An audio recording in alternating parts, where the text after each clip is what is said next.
जम्मू के बाहरी इलाके में पूर्ववर्ती 52 कैंपों को जो धीरे धीरे 12 अव्यवस्थित कॉलोनियों में तब्दील हो गए थे, जम्मू और कश्मीर सरकार द्वारा रेगुलराइज करने की संभावना है।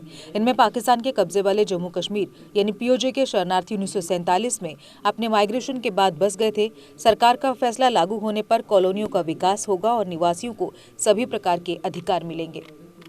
केवल कुछ दिन पहले सरकार ने पश्चिमी पाकिस्तानी शरणार्थियों को लैंड राइट्स प्रदान की कवायद शुरू की थी। पाकिस्तान से माइग्रेशन के बाद से ये शरणार्थी पिछले 75 वर्षों से इस अधिकार से वंचित थे।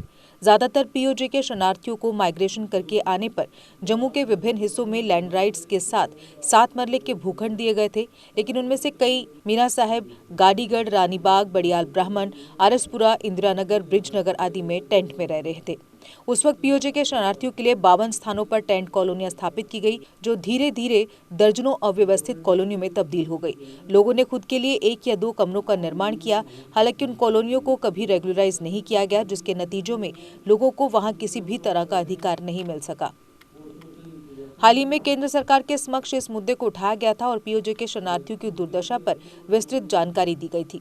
केंद्र सरकार ने आश्वासन दिया कि जम्मू और कश्मीर सरकार जल्द ही पीओजे के शरणार्थियों द्वारा बसाई गई कॉलोनियों के रेगुलराइजेशन के लिए प्रोसेस को गति प्रदान करेगी। केंद्र के वादे के मुताबिक इन कॉलोनियों को रेगुलराइज करने के बाद सरकार का फैसला पीओजे के शरणार्थियों को विभिन्न प्रकार के अधिकार प्रदान करेगा।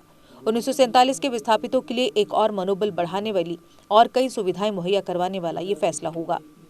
आधिकारिक सूत्रों ने पुष्टि की है कि पीओजे के निवासियों की कॉलोनियों को रेगुलराइज करने की प्रोसेस शुरू कर दी गई है और डिटेल्स जल्द ही उपलब्ध होंगी। केंद्र सरकार पहले ही पीओजे के और पश्चिमी पाकिस्तानी शरणार्थियों के बीच प्रति परिवार 5.5 लाख रुपए का मुआवजा वितरित कर चुकी है। केंद्र और जम्मू कश्मीर में 70 साल तक शासन करने वाली सरकारों ने पीओजे के और पश्चिमी पाकिस्तानी शरणार्थियों की ओर कोई ध्यान नहीं दिया, क्योंकि कॉलोनियों के रेगुलराइजेशन जैसे मुद्दे 7 दशकों से ज्यादा वक्त से लंबित थे। जहां तक पश्चिमी पाकिस्तानी शरणार्थियों का संबंध है, उन्हें 7 मई 1954 को जम्मू, सांबा और कठुआ जिलों में 46,666 कनाल भूमि दी गई थी, लेकिन उन्हें ऑनरशिप राइट नहीं दिया गया था, क्योंकि उन्हें स्टेट सब्जेक्ट के रूप में नहीं माना जाता था। जमीन ज्यादातर अखनूर के परग्वाल द्वीप, जम्मू में आरसपुरा और बिजनौर तहसील, कठुआ जिले के सांबा और हीरानगर के कुछ हिस्सों के अलावा कुछ अन्य स्थानों पर अलॉट की गई थी। रेवेन्यू डिपार्टमेंट पश्चिमी पाकिस्तानी शरणार्थियों को ऑनरशिप राइट्स के अलॉटमेंट के तौर तरीकों पर काम कर रहा है। शरणार्थियों और उनके परिवारों की संख्या, उनके कब्जे के तहत कुल भूमि की स्थिति और अन्य औपचारिकताएं एकत्र की जा रही हैं और शरणार्थियों को ओनरशिप राइट्स प्रदान करने पर फैसला जल्द ही होने की उम्मीद है। अगर आपका सपना कोई सरकारी नौकरी का है और अभी तक नहीं हुआ है सफल, तो देर किस बात की। आज ही ज्वाइन करें कैरियर अड्डा जम्मू, जम्मू कश्मीर का एक ऐसा इंस्टीट्यूट जो बच्चों के उज्जवल भविष्य के लिए लगातार फ्री कोचिंग मुहैया करवा रहे हैं। JKSSB, panchayat secretary, SSC, banking और अन्य गवर्नमेंट जॉब एग्जाम्स के लिए हर सोमवार को नए बैचेस शुरू होते हैं।